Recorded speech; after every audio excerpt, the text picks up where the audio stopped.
Hello student.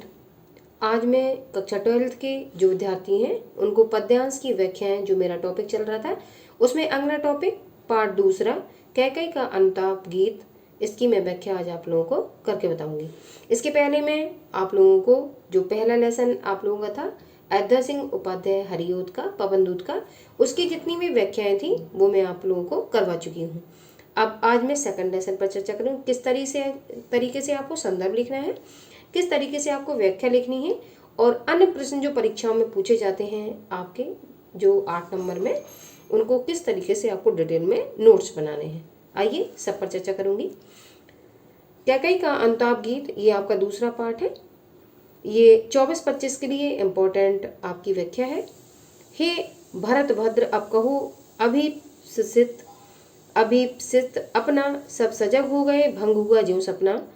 हे और रहा क्या भरत अभिप्सित अब भी मिल गया अकंटक राज उसे, जब तब भी पाया तुमने तरुतले अरंड बसेरा। रह गया अभिस्थित शेष तदापि क्या मेरा, तनु तड़प तड़प कर तप्त तात ने त्यागा। क्या रहा अभिषित और तथापि अभागा। ये इम्पोर्टेंट व्याख्या आपकी 8, 6 और 5 में बोर्ड में पूछी गई है। तो इस व्याख्या में सबसे पहले हमें पेपर में जब ये व्याख्या आती है तो हमें देखकर इसको पहचानना होता है। जब संदर्भ हम लिखते हैं तो ये किस पार्ट से लिया गया और इसके राइटर कौन है, ये दो चीज़ें हमें संदर्भ में लिखनी होती हैं। तो हमने देखकर पहचाना ये आपकी कैकई का अनुताप गीत से लिया गया है और जो इसके राइटर हैं वो मैथिशरण गुप्त हैं। तो संदर्भ किस तरीके से लिखेंगे? संदर्भ प्रस्तुत पद्यांश हमारी पाठ्य पुस्तक काव्यांजलि में संकलित राष्ट्रकवि मैथिशरण गुप्त द्वारा रचित कैकई का अनुताप शीर्षक से लिया गया है। ये आप संदर्भ में लिखेंगे इसको पहचान के। और इसकी व्याख्या किस तरीके से करनी है मैं सरल शब्दों में पहले आपको बताती हूँ, फिर नोट्स में किस तरीके से आपको नोट डाउन करनी है उस पर भी चर्चा करूंगी। तो संदर्भ में मैं आपको इस तरीके से लिखना है, मैंने लिखा हुआ है प्रस्तुत पद्यांश हमारी पाठ्य पुस्तक काव्यांजलि में संकलित राष्ट्रकवि मैथिशरण गुप्त द्वारा रचित कैकई का अनुताप, इसको आप अंडरलाइन दे सकते हैं अच्छा दिखाने के लिए। शीर्षक से उद्गृत है या लिया गया है। ठीक है, उद्गृत का मतलब होता है लिया गया है। अब इसकी व्याख्या मैं सरल शब्दों में आप लोगों को करके बताती हूँ। अब जो व्याख्या दिखाई गई है इसमें प्रसंग हमें देखना होता है संदर्भ के बाद। तो प्रसंग का मतलब है किस टॉपिक जो दिया गया है इसमें किस बात पे चर्चा की गई है। तो प्रस्तुत पद्यांश में जो पंचवटी में आयोजित एक रात्रि सभा है जिसमें श्री राम भरत से अपनी इच्छा पूछते हैं कि तुम्हारी इच्छा क्या है। तब भरत अति व्याकुलता वाले शब्दों में या अति व्याकुल होकर अपनी जो मन में मनोदशा है वो राम के सामने व्यक्त करते हैं। तो ये सभा में जो मनोदशा व्यक्त की है, ठीक है, भरत ने अपनी, उसको इस जो व्याख्या दी गई इसमें दर्शाया गया है। तो जब व्याख्या करेंगे तो हम देखेंगे हे भरत भद्र। भरत भद्र का मतलब है, भरत आप जानते हुए ये नाम है और भद्र का मतलब होता है कि जो श्रेष्ठ व्यक्ति होता है। तो भरत को यहाँ पे श्रेष्ठ कहा गया है। भरत भद्र का मतलब है हे भरत श्रेष्ठ। अब कहो अभिप्सित। अभिप्सित का मतलब होता है मनोकामना या इच्छा। आप मीनिंग नोट डाउन करेंगे, मनोकामना या इच्छा। तो श्री राम भरत से पूछ रहे हैं हे श्रेष्ठ भरत अब कहो तुम्हारे मन में क्या मनोकामना है। सब सजग हो गए भंग हुआ जो सपना। जितने लोग सभा में बैठे हुए थे वो इस तरीके से सजग हो गए या उन्होंने इस तरीके से आश्चर्य से आंखें चौड़ी कर ली हैं कि जैसे कोई सपना उनका टूट गया हो और वो राम और जो भरत के बीच संवाद है या उनकी बातों का जो परिणाम है उसको जानने का प्रयास कर रहे हैं। कहने का तात्पर्य यहाँ है कि वो राम और भरत की बातों से जो परिणाम निकलने वाला है उसकी आशंका कर रहे हैं। अब आगे हे और रहा क्या भरत अभिषित अब भी मिल गया अकंटक राज उसे, जब तब भी। तो भरत कह रहे हैं कि भरत की अब क्या अभिलाषा हो सकती है या क्या इच्छा हो सकती है। अभिषित का मतलब है इच्छा या अभिलाषा, क्या इच्छा या मनोकामना हो सकती है। मिल गया अकंटक राज उसे कि उसे तो अकंटक या एक छत्र राज मिल गया है। और पाया तुमने तरुतले अरण बसेरा, और तरु का मतलब है वृक्ष, अरण माने क्या होता है जंगल। और वो रामचंद्र जी के लिए कह रहे हैं कि तुमने तो वृक्ष के नीचे जंगल में अपना बसेरा या घर पा लिया है। फिर आगे रह गया अभी सिर्फ शेष तथापि क्या मेरा, तो इसके बाद मेरी क्या अभिलाषा शेष रह जाती है, जब मुझे एक कंटक या जो एक छत्रराज है वो मुझे खुद ही मिल गया है और आपको जो वन था उसमें रहने के लिए घर मिल गया है। तनु तड़प तड़प कर तप्त तात, ये तप थे यहाँ पे, तनु तप तड़प तड़प कर तप्त तात ने त्यागा, क्या रहा अभिषित और तथापि अभाग। वो कह रहे हैं कि तनु, तनु का मतलब होता है तन या शरीर, इसको लिख सकते हैं आप लोग शरीर। तनु किसका पर्यायवाची है, शरीर का।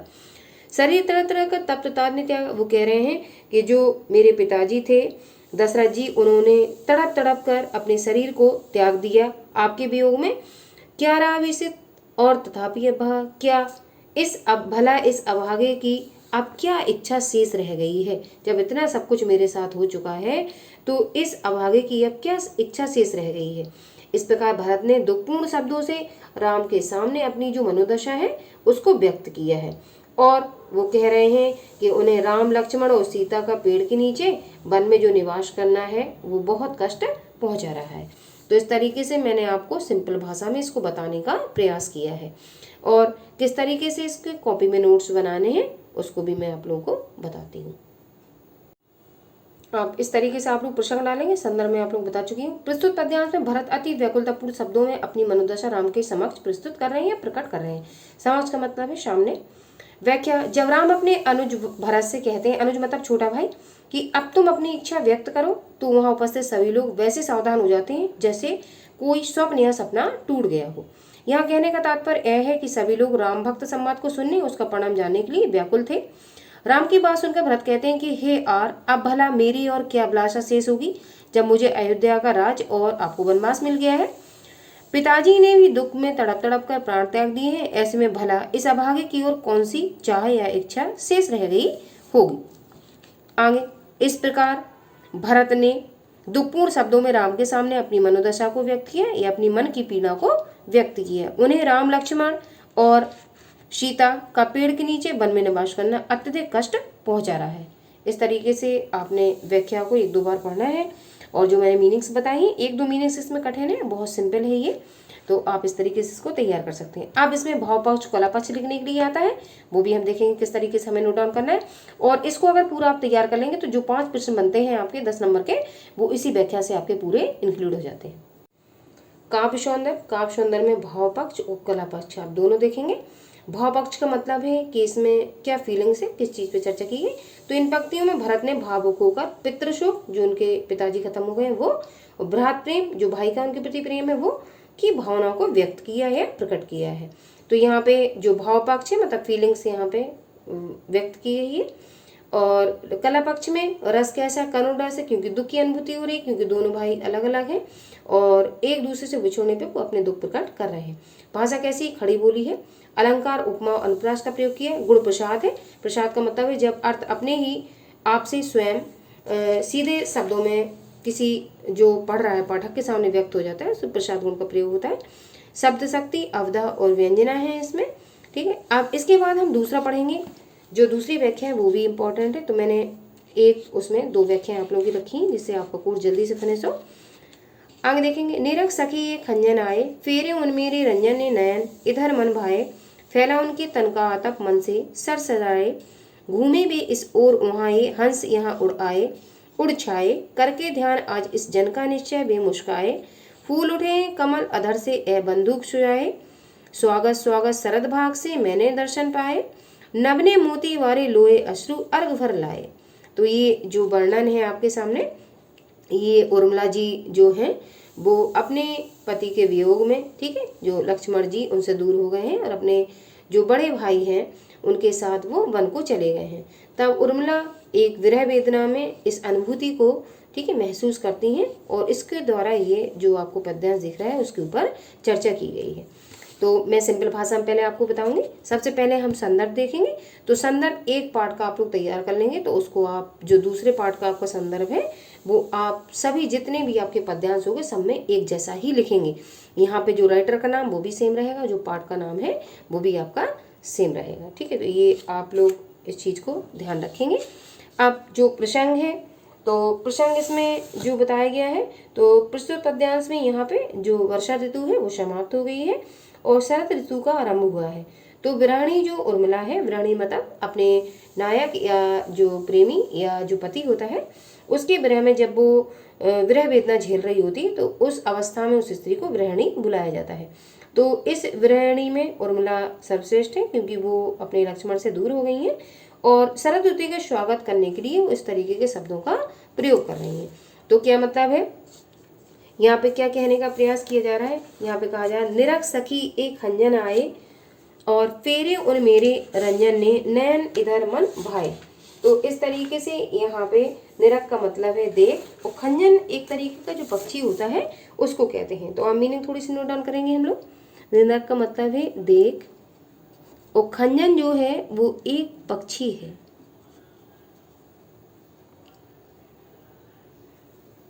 खंजन क्या है, एक पक्षी है।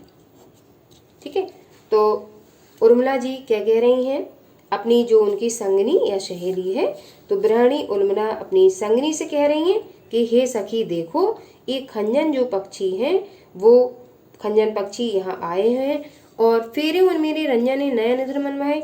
और मुझे ऐसा लग रहा है कि इन पक्षियों को देखकर मेरे प्रीतम ने इन खंजन पक्षियों के रूप में सुंदर लगने वाले नेत्र मेरी ओर घुमा दिए हैं। तो उनके जो खंजन पक्षी होता है उसके नेत्र बहुत ही सुंदर होते हैं।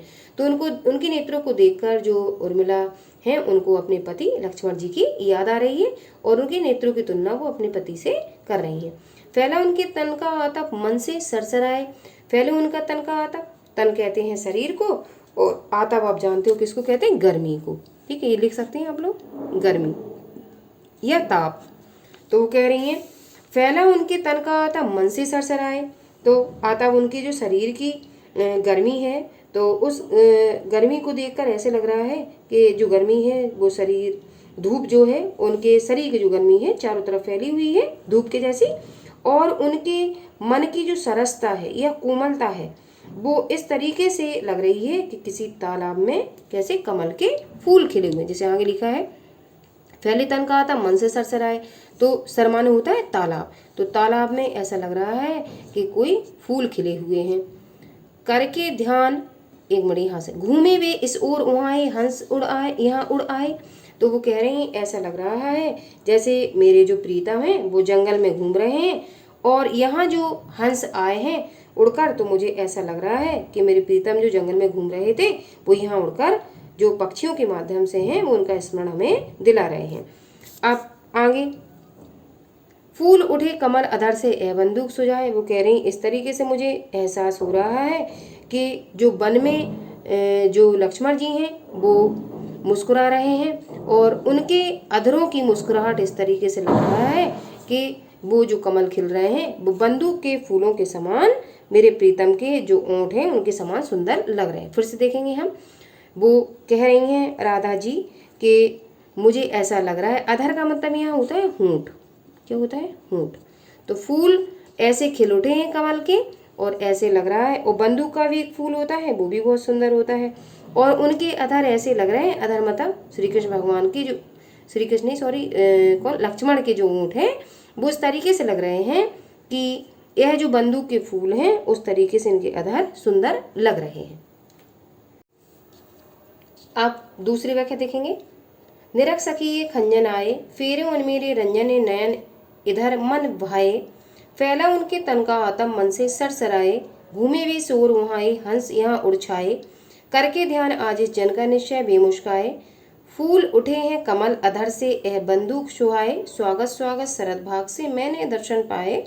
नवने मोती वारे लो अश्रु अर्घ भर लाए। ये इंपॉर्टेंट व्याख्या है और 2013 में ये पूछी गई थी। तो अब इसका संदर्भ पूर्वक, जैसा कि मैं पीछे आप लोगों से चर्चा कर चुकी हूँ, जो लेसन है वो सेम ही रहेगा और जो आपके राइटर हैं वो भी सेम ही रहेंगे। तो हम एक तैयार कर लेंगे एक लेसन का, वो सब में वर्क करेगा। इसके संदर्भ में प्रस्तुत पद्यांश हमारी पाठ्य पुस्तक काव्यांजलि में संकलित राष्ट्र कवि मैथिसन गुप्त द्वारा रचित कैकेयी का अंतम शीर्षक से ये लिया गया है। सेम वही लिखना है, प्रसंग थोड़ा चेंज हो जाए क्योंकि यहाँ टॉपिक दूसरा है, उधर टॉपिक जो मैंने पहले पढ़ाया वो दूसरा था। ठीक है, तो यहाँ पे जो उर्मिला जी हैं प्रसंग में हम देखेंगे प्रस्तुत पद्यांश में यहाँ पे वर्षा ऋतु क्या है, समाप्त हो गई है और शरद ऋतु आरंभ हो रही है। उस शरद ऋतु का स्वागत जो विरहिणी उर्मिला है वो शरद ऋतु का स्वागत कर रही है और अपने प्रीतम लक्ष्मण को याद करते हुए ये सारी बातें वो कह रही है। तो निरक का मतलब हम देखेंगे। निरक का मतलब होता है देख। सखी आप जानते हो शहरी कहते हैं, और खंजन एक तरीके का पक्षी होता है। तो वो जो गृहिणी उर्मिला है वो अपने प्रीतम को याद करते हुए अपनी सहेली से कह रही हैं, निरख सखी के खंजन आए फेरो मेरे रंजने नयन इधर मन भाए। वो अपने सखी या संगनी से कह रही हैं कि देखो हे सखी, जो ये खंजन पक्षी की आंखें बहुत सुंदर होती हैं, उनकी आंखों को वो देखकर कह रही है, मुझे ऐसा लग रहा है जैसे आनंद देने वाले जो मेरे प्रियतम हैं, इन खंजन पक्षियों के रूप में सुंदर लगने वाले अपने नेत्र मेरी ओर इन्होंने घुमा दिए हैं। फैला उनके तन का आतप मन से सरसराए। वो कह रही है उनका तन माने शरीर, आतप कहते हैं गर्मी को। तो वो आगे कहती है कि उनके जो शरीर की गर्मी है वो चारों ओर जिस तरीके से धूप फैली हुई है और मेरे प्रीतम के शरीर की गर्मी के कारण वो फैली हुई है, और उनके मन की सरसता के कारण जो सरोवर के फूल हैं, सर का मतलब है सरोवर या तालाब, सरोवर के जो फूल हैं उनको देखकर मेरा मन प्रसन्न हो उठा है। ठीक है। फिर आगे वो कह रही है, मानो उसे प्रीतम के जो सरस शरीर की समीपता है वो शायद प्राप्त हो गई है। आगे करके ध्यान आज इस यहाँ से घूमे विष और वहाँ हंसियाँ उड़ छाए। वो कह रही मुझे ऐसा लग रहा है जैसे वन में मेरे प्रीतम घूम रहे हैं, उसी प्रकार ये जो हंस है यहाँ उड़कर आए हैं और मेरे प्रीतम मुझे वन में याद करके मुस्कुरा रहे होंगे। तभी ऐसा लग रहा है मुझे फूल उठे हैं कमल अधर से ए बंदूक सुझाए। कमल आप जानते हैं पुष्प को कहते, अधर कहते हैं ऊँटों को, और बंदूक भी एक तरीके का फूल का ही नाम है। तो वो कह रही हैं वो इस तरीके से मुस्कुरा रहे हैं, तभी मुझे यहाँ लग रहा है कि कमल खिल उठे हैं और लाल रंग के जो बंदूक के फूल हैं वो ऐसे लग रहे हैं कि मेरे प्रीतम के वो ओंठ हों या अधर हों, उस तरीके से वो सुंदर लग रहे हैं। फिर वो कह रही स्वागत स्वागत शरद भाग से मैंने दर्शन पाए। वो कह रही हे शरद ऋतु आपका स्वागत है, मुझे इस तरीके का भाग्य प्राप्त हुआ है कि मैं आज आपके दर्शन कर पाऊँ। किसका? शरद ऋतु का। नम्मे मोती वारे, वो कह रही आकाश, नम्मा ने आकाश, नवने मोती वारे, ऐसा लग रहा है कि आकाश ने आपको जो स्वागत आपका कर रही है, ओस की बूंदे के रूप में उसने बहुत सारे मोती आपके ऊपर निछावर कर दिए हैं। ए अश्रु अर्घ भर लाए, लो ए अश्रु वर्ग लाए। वो कह रही तो इसी तरीके से मैं तुम्हारे स्वागत के लिए अश्रु रूपी अर्घ ले। हम फिर से देखेंगे अर्थ को। उर्मिला अपनी जो संगनी है सहेली उससे कह रही हैं खंजन पक्षियों को देखकर कि हे सखी देखो ये खंजन पक्षी आ गए हैं और मुझे ऐसा लग रहा है जैसे आनंद देने वाले प्रीतम ने खंजन पक्षियों के रूप में सुंदर लगने वाले नेत्र मेरी ओर घुमा दिए। फैले उनके तन का आता मन से सरसराए, और वो कह रही और धूप इस तरीके से दिखाई दे रही है जैसे उनके शरीर की गर्मी फैली हुई हो। घूमे हुए से और वहाँ ही हंस उड़ाए, और वो कह रही हैं कि मुझे ऐसा लग रहा है कि जैसे वो जंगल में घूम रहे हैं और ये हंस वहाँ से उड़कर आए हैं। करके ध्यान आज इस जन का निश्चय में मुस्कुराए, और वो कह रही हैं वो मुझे याद करके जंगल में जरूर मुस्कुरा रहे होंगे। फूल उठे कमल अधर से बंदूक सुझाए, तभी तो यहाँ कमल के फूल खिल उठे हैं और उनके अधरों के समान जितने उनके अधर या ऊँट हैं, ऐसा लग रहा है बंदूक के फूल भी उन्हीं के समान सुंदर हैं, या उनके जो ओंठ है बंदूक के फूल के समान सुंदर है। स्वागत स्वागत शरद भाग से मैंने दर्शन पाए। वो कह रही हे शरद ऋतु आपका स्वागत है क्योंकि मैंने आज आपके दर्शन पा लिए हैं। नवने मोती वारे लो, वो कह रही है कि आकाश ने आपके लिए और ओस की बूंदों के रूप में असंग मोती निछावर कर दिए हैं। लो ये अश्रु अर्घ भर लाए, तो मैं तुम्हारे स्वागत के लिए अश्रु रूपी अर्घ लेकर प्रस्तुत हूँ। आप नोट्स देखेंगे हम किस तरीके से बना रहे हैं। प्रस्तुत पद्यांश में दर्शाया गया है कि वर्षा समाप्त हो गई है और शरद ऋतु आरंभ हो रही है। गृहिणी उर्मिला इस शरद ऋतु का स्वागत कर रही हैं। व्याख्या, गृहिणी उर्मिला अपनी संगनी से कह रही हैं कि देखो सखी ये खंजन पक्षी आ गए, मुझे ऐसा लगता है जैसे आनंद देने वाले प्रीतम ने इन खंजन पक्षियों के रूप में सुंदर लगने वाले अपने नेत्र मेरी ओर घुमा दिए हैं। चारों ओर धूप के रूप में प्रीतम की गर्मी फैली हुई है और लक्ष्मण के मन की सरसता के कारण तालाब में कमल के फूल खिल उठे हैं। तालाब में कमल के फूल खिल उठे हैं। वन में मेरे प्रीतम घूम रहे होंगे और उस मंद मंद गति का स्मरण दिलाने के लिए ये हंस उड़कर यहाँ आ गए हैं। मेरे प्रीतम वन में याद करके अवश्य मुस्काए होंगे, तभी तो यहाँ एक कमल खिल उठे हैं और लाल रंग के बंदूक के फूल लाल रंग के बंदूक के फूल प्रीतम के लाल अधरों के समान सुंदर लग रहे हैं। उर्मिला कहती हैं, हे शरद ऋतु, तुम्हारा स्वागत है। मैंने बड़े भाग से आज तुम्हारे दर्शन किए हैं। आकाश ने तुम्हारे स्वागत में ओस की बूंदों के रूप में असंख्य मोती निछावर किए हैं। लो मेरी ने तुम्हारे स्वागत के लिए आशु रूपी अर्घ लेकर प्रस्तुत किए हैं। अर्घ देना होता है पूजा के माध्यम से जो चढ़ाया जाता है जल, उसको अर्घ कहते हैं। काव्य सौंदर्य में भाव पक्ष कला पक्ष देखेंगे। भाव पक्ष में अपने कलात्मक सौंदर्य एवं गहन भाव दोनों ही दृष्टियों से यह गीत अनुपम या अनोखा है या सुंदर है। रस विप्रबल, ये जो श्रृंगार है वो है, विप्लव को आप वियोग श्रृंगार भी कह सकते हैं। वियोग श्रृंगार रस, जब नायक नायिका विछड़े हुए होते हैं, एक साथ नहीं होते हैं, तो वहाँ पे वियोग श्रृंगार की ठीक है अनुभूति होती है। कला पक्ष में भाषा परिष्कृत खड़ी बोली है, शैली मुक्तक है, छंद गेय पद है, अलंकार अपरूति और उपमा अलंकार है यहाँ पे, और जो शब्द शक्ति है वो लक्षणा और व्यंजना है। इस तरीके से भाव पक्ष और कला पक्ष हमने दोनों देखे। आज मैंने आपको 2 व्याख्या पढ़ाने का प्रयास किया है। ये सेकंड लेसन की व्याख्या है। इस तरीके से मैं 2 व्याख्या आपको पढ़ाऊंगी जिससे आपका जल्दी से एक टॉपिक फिनिश कर सकूँ। आई होप आपको मैंने अपनी सरल भाषा में समझाने का प्रयास किया है। आप लोग नोट्स बनाते जाएंगे और 2025 की तैयारी में आप लोग इस तरीके से मेरा सहयोग करेंगे।